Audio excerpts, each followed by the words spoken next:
Oh, never a dull moment in the National Football League. Hello and welcome into First Take. Appreciate you joining us alongside Skip Bayless and Stephen A. Smith, both in the house today, which is wonderful. I'm Molly Kerman. Charles Peanut Tillman will join us at the desk later on. Good morning, gentlemen. How you doing? I told him I couldn't do the handshake because I'm still sick. We appreciate that. That's right. We'll get you a little sanitizer. You came off as anything but sick during yesterday's show. Oh, yeah. I did what I had to do. You did it. Brought it. We do appreciate it. Point made. Yes, for sure. All right, let's get right into that controversial call at the end of Monday Night Football in Seattle where the Seahawks get a 3-point victory over the Lions. This is how the illegal bat rule works. It is an illegal bat if a player of either team bats or punches a loose ball that has touched the ground in any direction if it is in either end zone. It's a penalty if the foul is by the defense. It is an automatic first down. The penalty is not reviewable because it is a judgment call similar to pass interference. So another crazy ending, Skip, for the Seahawks. Yep. How bad is this for the NFL? Stephen A. Smith and Molly, this was so bad to me when I saw it late last night that I immediately tweeted that for the NFL and for the Lions and their fans, this will be remembered as the bat out of hell play, bat out of hell play. And I'm going to stick with that today because after I slept on it, it's even worse than I first thought that it was. This is a terrible look for the NFL because remember, the Fail Mary play that happened in the same end zone, remember that? Yeah. Of course. Was thanks to replacement refs. This was a real referee, and I'm going to use his name because we rarely call them out by name, named Greg Wilson, 8th-year veteran, back judge, with a perfect view of this play. Am I right? He's looking right down the line. He's got it nailed. So either number one, he decided on the spur of the moment that this wasn't a blatant enough tap out of bounds to warrant a game-deciding flag. Or number two, I'm just going to throw this out because it happens. They're human. Number two, Greg Wilson might have been slightly intimidated enough by the crazy crowd called the 12s, that is Seattle's crowd, that he started to go for it, flinched, and thought, I don't know if I can get away with that here in front of this crowd on this stage on Monday Night Football. Or number three, it's just possible that he didn't know or didn't remember a very obscure rule that rarely comes into play this way in this circumstance at this part of the field, which happened to be the end zone. But here's why Greg Wilson had to throw that flag. The ball, if you see on the replay, was bouncing slightly backward. It's an oblong ball. It takes odd bounces, as we know. So the trajectory is slightly backward toward KJ Wright as he runs toward it and then taps it out of bounds. That's big advantage to Seattle because, bear with me on this, what if he allows the ball to fall and bounce again? It could have bounced back into the end zone. And I'm going to remind everybody, it's a live football. It would be possible, it could even be probable, that somebody on the Lions would recover it in the end zone for a touchdown. That would certainly decide the game because Calvin Johnson almost did before Cam Chancellor, and we'll talk about this in a minute, made a terrific, great play to knock it out of his hands. So the point here is the rule is in place to prevent exactly what KJ Wright got away with doing. He doesn't have to slug it out of bounds. He just tapped it out of bounds. That saved him from having to actually jump on the ball and recover it like a hand grenade in the end zone, right, to fall on top of it before a bunch of Lions fell on top of it. Now, the two people I do blame the Detroit coaching staff, not just Jim Caldwell, but all of the ones up in the press box. They should have raised holy heck immediately. They should have all thrown fits. You got to throw that flag, at least to remind the head ref, Tony Correnti, and the other ones to look around and say, wait a second, maybe they should have, even though you can't review it because it's a judgment call, maybe they should at least get together at that point, but it would have to be sparked by the Detroit coaches to have a conference to say, did we get that right? Should we have looked at this a little differently? But in the end, I blame this referee for blowing this game that could have sent Seattle all the way down to 1-3 and sent them on their way to Cincinnati next Sunday. 4-0 Cincinnati at 1-3. I think this referee, whether he didn't mean to, obviously, it wasn't intentional, he saved Seattle's season. Let me say this to you, Skip Bayless.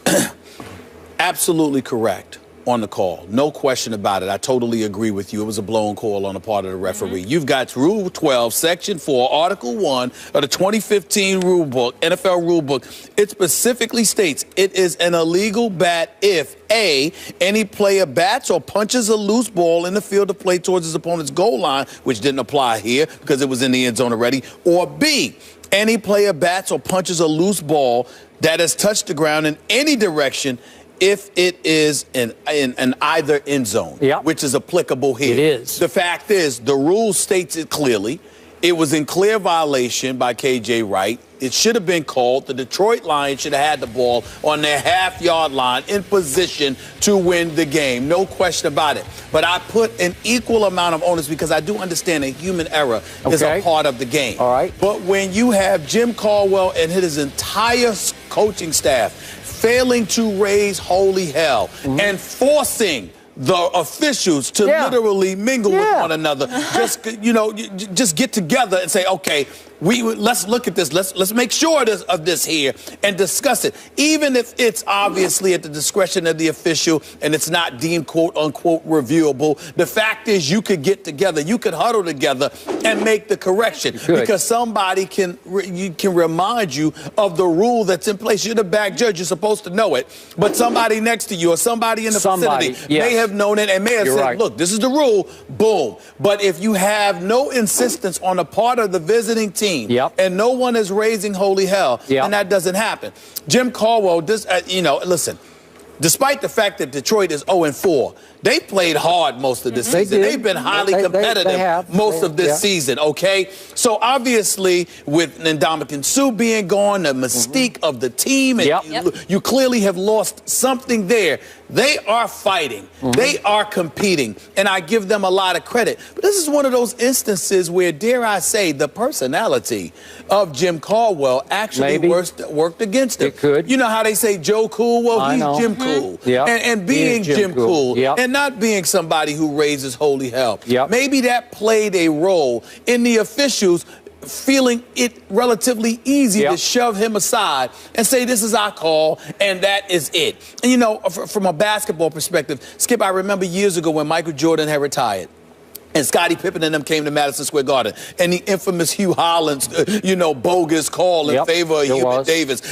And Phil, it's hard to imagine he's got bad hips and, he can't even be on the side because that day he jumped up and down and was spinning around and going crazy. Like, I can't believe how awful this call is.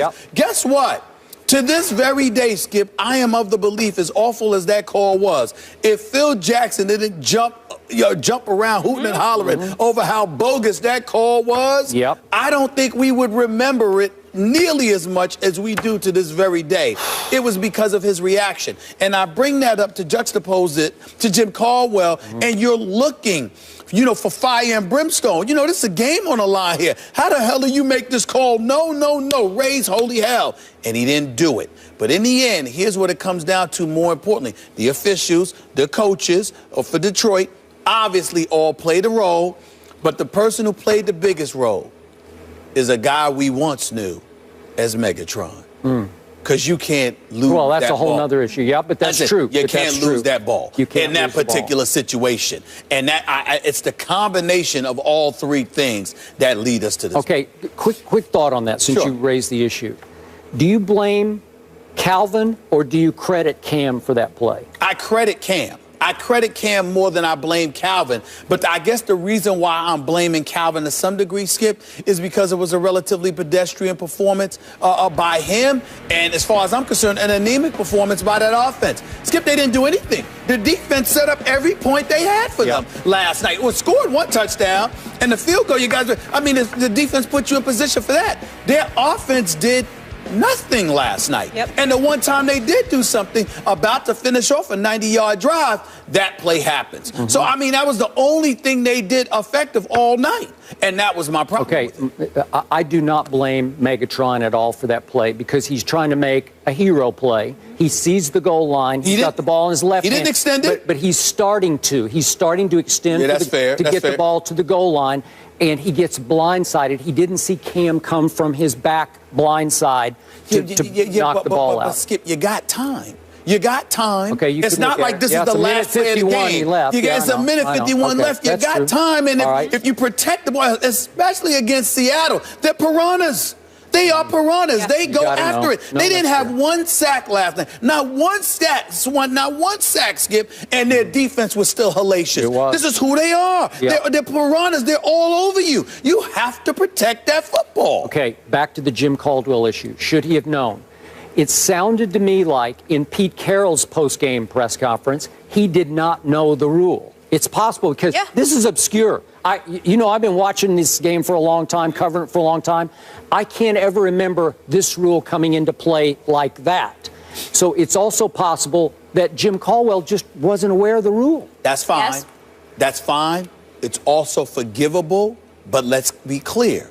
Skip Bayless is a journalist and a pundit and a commentator. And this is Jim Caldwell is the head coach. That's your job. No, I know. Now, don't get me wrong. I understand it. It's forgivable because it's an obscure play. You don't see that very often. Okay. Nevertheless, the great ones know. Would know it. Okay. The great ones would know. All right. Just to differentiate for our viewers. And I'm not saying I don't know, because I don't know if Jim Caldwell doesn't know or not. Okay, no, I don't either. But the only time I ever see this kind of rule come into play is usually when a punter muffs the snap near the goal line and it goes back in the end zone. Right. And you see the punter run after the ball. He doesn't bat it. He just kicks it out of bounds for a safety. Yep. Right? Yes. Go ahead. But here's the flip side.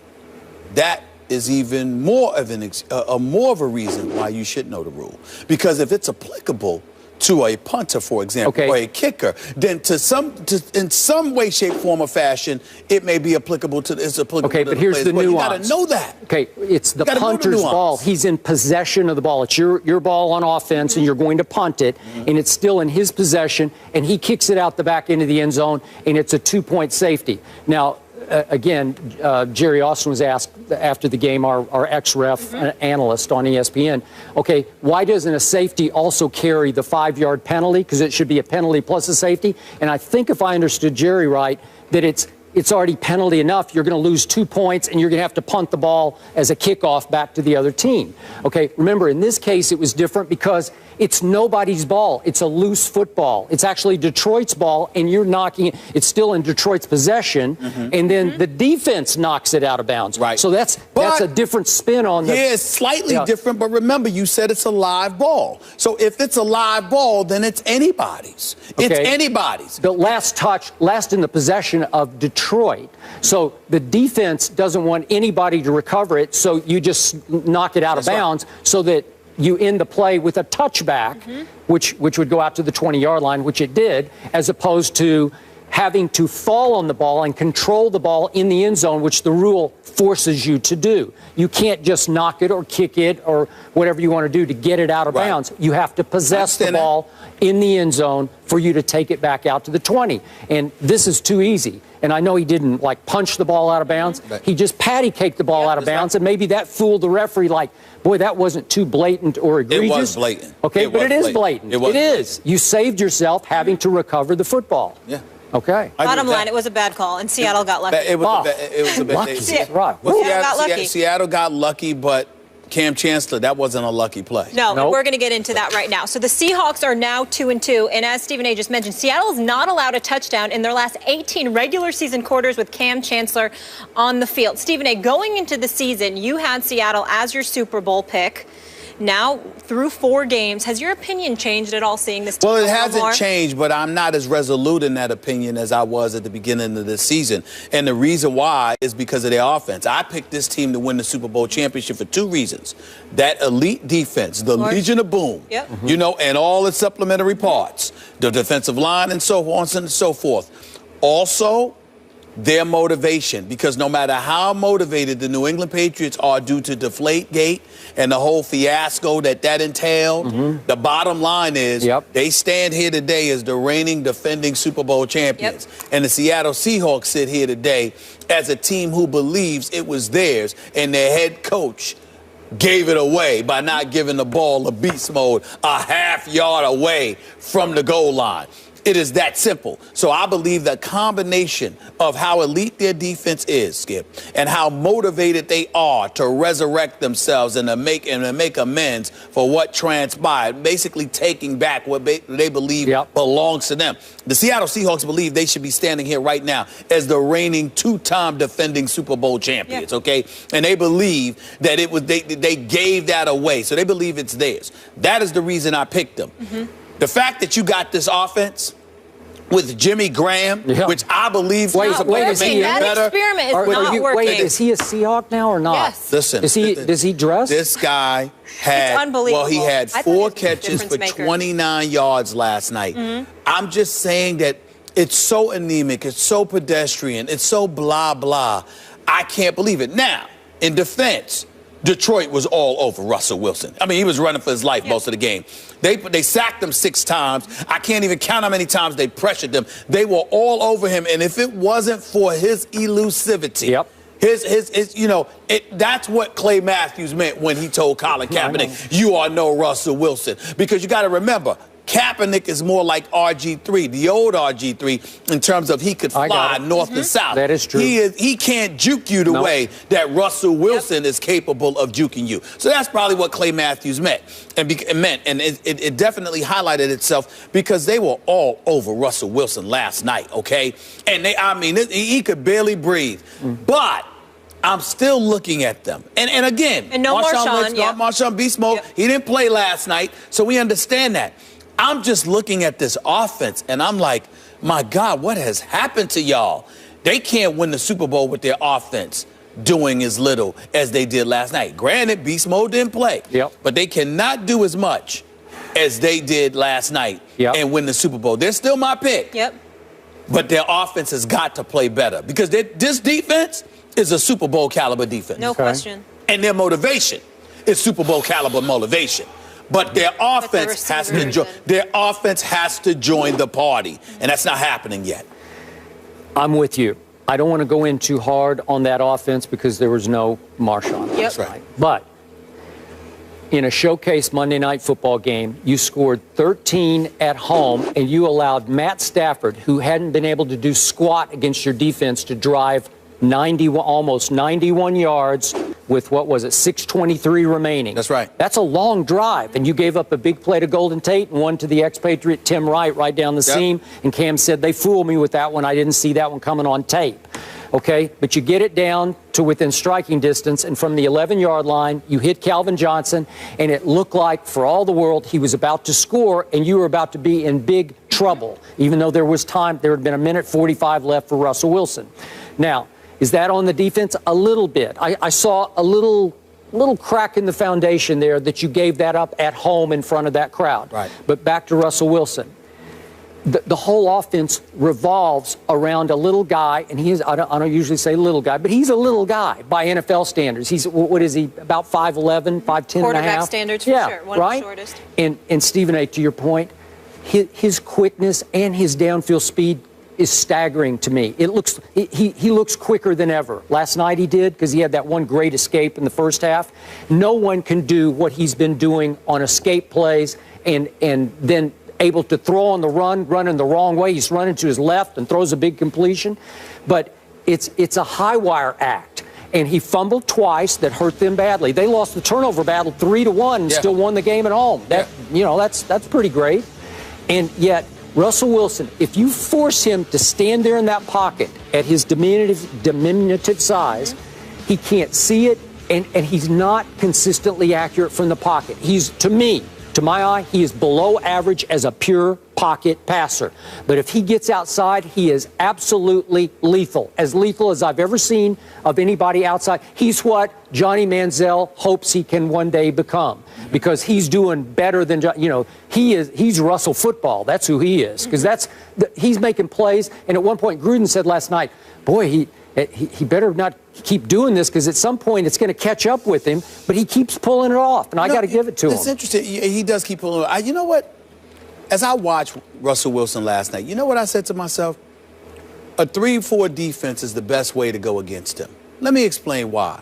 it's almost best that you don't have a pass rush. You don't need that to. You just keep him in the pocket. Just don't let him out. That you just don't let him out of the pocket. That's all. I agree. That's it. Because the more people you send, if he somehow is able to escape, because you're trying to put forth a vicious pass rush, he's gonna eat you up. Because he has that elusivity factor working in his favor. And again, once he gets out of the pocket, he's lethal. But even if he has time, if you make him stand in the pocket and there are bodies in front of him to impede his vision, it obviously affects him like it would affect anybody else who's relatively short inside that pocket. To me, that's the best way to neutralize him. And then this is why Jimmy Graham and Lockett, it doesn't make much sense right now. They're both huge targets. So when all else fails, particularly with a quarterback like Russell Wilson, because of his diminutive style, size, you can throw it up sometimes. And just throw it in the vicinity. And they should be able to go and get it for you.